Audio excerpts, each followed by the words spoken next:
Praise the lord. నేటి వాగ్దానము.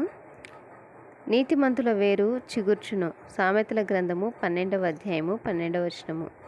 నీతిమంతుడు లేడు, ఒకడునూ లేడు, గ్రహించువాడెవడునూ లేడు.